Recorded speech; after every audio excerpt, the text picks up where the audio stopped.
Hey guys, welcome to the video. Today I want to show you guys the process that I'm going to go through to reattach my rear defroster, defogger wire that came off the hatch, the glass of my JK Rubicon. It's a 2015. I tried a kit previously and it didn't really work. It never really got hard and never really dried, so the wire obviously came back off. So what I'm going to do now is I got this Frost Fighter is the brand. Somebody actually recommended it in the comments of the video that I made last time, so I figured I'd give it a try. This here is more like a two-part epoxy. It claims to be the professional's choice for repairing automotive rear window defrosters. I did get a new tab to put on the window. I'm going to use my voltmeter to check the continuity of the glass so that I can make sure I got a clean surface, I got good contact, good electrical contact, and this is actually going to fix the issue. So the one thing that I am going to do is the connector that was on there from the factory it's a little bit messed up and the tab came off. So what I did was I got a new tab. It's over there.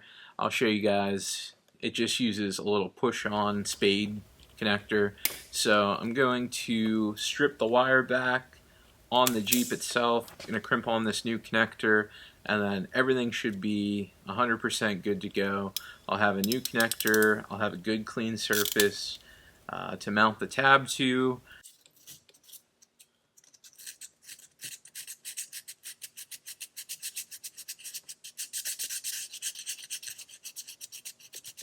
And hopefully this finally fixes this issue. It's definitely annoying on cold days whenever the rear window is fogging up on me.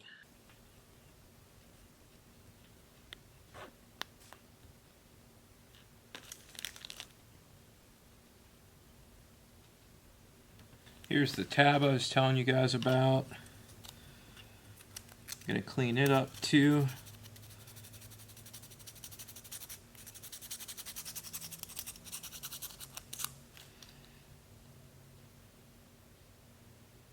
It's probably a lot more than I needed to use. I needed to get that on there quick. I didn't have time to set up the camera, but I did get it on. It says to let it sit for 10 minutes and then we could put some heat to it. So it said about 100 to 150 degrees. We want to keep on it for 30 minutes. I'm just going to get my heat gun set up and just let it run for a little bit. This stuff is definitely really sticky compared to the other kit I used, and I don't think I'm going to have any issues with making this stick. It's almost like if you guys have ever used JB Weld.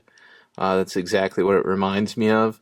So this stuff, I don't think I should have any issues with. Give it a shot. We're going to let this sit for 10 minutes, and then we're going to start putting some heat to it. You could let it just air dry for 12 hours if the temperature was over 75 degrees. It's not. It's probably 60 degrees in here. So I'm going to get the heat gun, probably try to zip tie it to this strut and let it run for 30 minutes, and hopefully the heat gun doesn't burn up. Just going to zip tie this heat gun to it.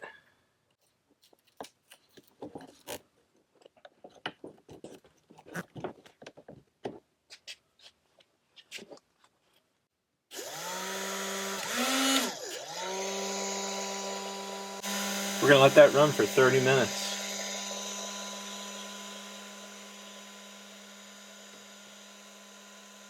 I do have it on low, so it's not, I mean, you can put your hand right here.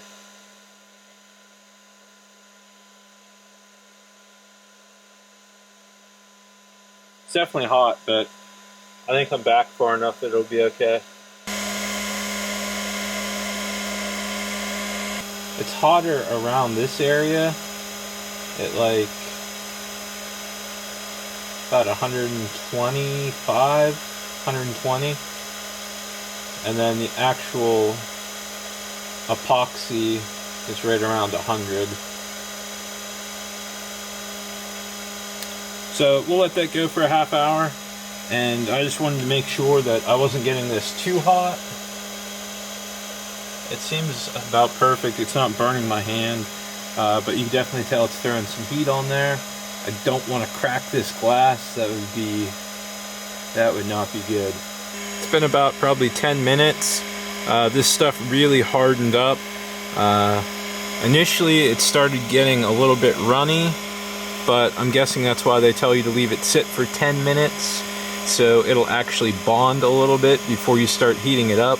That's going to wrap up the video. I'll put a link in the description. I just got this off Amazon. Like I said, it was suggested by somebody in the comments of my last video where I used, I believe it was the Permatex. So I definitely wouldn't recommend that one. It never actually cured and dried and actually set up. In the instructions it didn't tell you to add any heat like you have to of this setup, and it was just almost a quick fix that it wasn't a very good solution in my opinion. So I have high hopes for this stuff actually working. It's already working way better than the other kit I used, but time will tell. So I'll drop back down in the comments and let you guys know how this worked out. I'll pin it. So that thing's still curing for another probably 20 minutes. I'll let it go, and